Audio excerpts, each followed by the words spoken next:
Urgent manhunt is right now underway in Queensland for a young male offender who stabbed an innocent bus worker in a random attack on the Gold Coast. Witnesses say the teenager attacked the 60-year-old man in a corridor between a car park and Robina Town Centre. This morning, calls are now growing louder and louder for increased safety measures at the state's shopping centres. Joining me now is Cindy McAuliffe, whose mother, Violene White, was fatally stabbed in a shopping centre in Ipswich.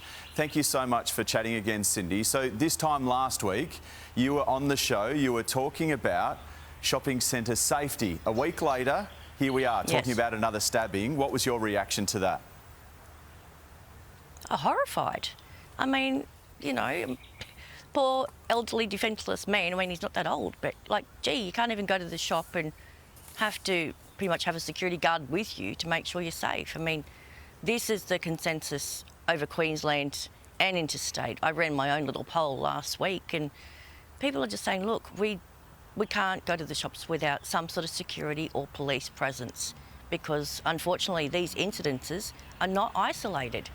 There's been, like, at where Mum was, there had been like staff, like young girls that go to the bathroom and being raped, people being mugged, carjacked, just bashings, and it's just, then also you get like pedophiles hiding there and like following young children hoping they go into bathrooms.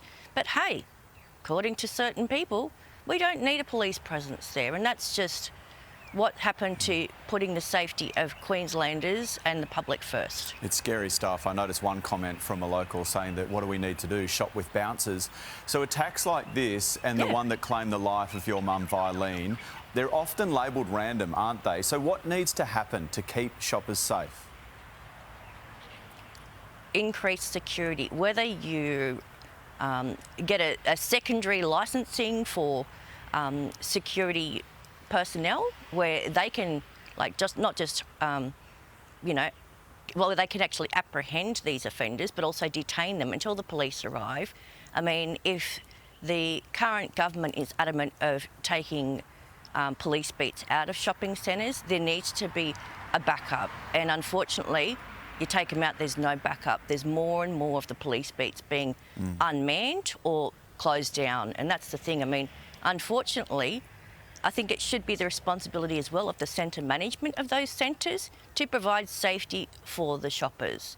Unfortunately, it's just like, oh well, it's an expense we could like be making money off. But with the way everything, the pricing is like everywhere for rents and everything, there's so many empty shops now. It's a community service to provide safety.